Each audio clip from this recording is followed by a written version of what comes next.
তোমরা কি কখনো কেউ বাজরার রুটি খেয়েছো? না, আমি তো কখনো এর আগে খাইনি। কিন্তু আমার পাশের ঘরের রাজস্থানী দিদির সুবাদে এই প্রথমবার আমি বাজরার রুটি টেস্ট করছিলাম। রুটিটা খেতে কিন্তু খুব ভালো ছিল। সে আমায় বললো যে তুই শুধু একটু টেস্টই করে দেখ। তো খেয়ে দেখলাম সত্যিই রুটিটা দারুণ, একটু অন্যরকম স্বাদ।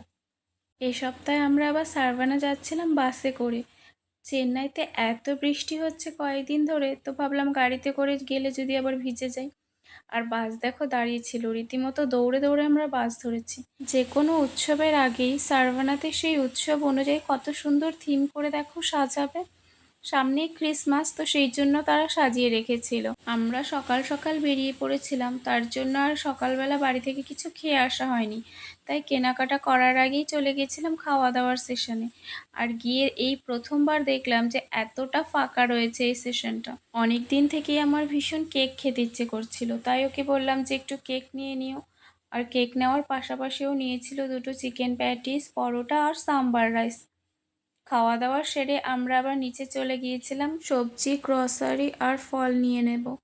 তার আগে একটা সুরাক দেখার জন্য আমরা এই বাসনের স্টেশনে এসেছিলাম। আর এখানে দেখো কত সুন্দর স্টিল, পিতল, তারপরে তামার বাসন সাজানো রয়েছে। আর আমাদের ওখানের থেকে চেন্নাইয়ের এখানের বাসনগুলো একটু অন্যরকম ডিজাইনের হয়। আর এই দেখো ইডলি মেকার, এখানে ঠাকুরেরও কিন্তু অনেক বাসন সাজানো ছিল। আর প্রতিটি সেশনে না ভাগে ভাগে সব জিনিসপত্র সাজানো থাকে, তাই এখানে খুঁজে পেতে তেমন একটা কষ্ট হয় না। ও তারপরে একটা সুরাক দেখছিল, কিন্তু অতটাও ওর পছন্দ হয়নি বলে ও বলল থাক, এখন আর নিতে হবে না, পরে বাইরে থেকে নিয়ে নেব। প্রতিবার এখানে এসে ভাবি যে বেশি কিছু বাজার এবার আর করব না, কিন্তু ওই যে সংসারে টুকিটাকি জিনিস তো আর কম নয়। নিতে নিতে এতটা পরিমাণ হয়ে যায় যে দুজনে তারপরে বাড়ি নিয়ে যাওয়াতেই ভীষণ কষ্ট হয়ে যায়। আর এই জায়গাটা আসলে আমি একটু থমকে যাই, কারণ আমার প্রিয় খাবার এটা।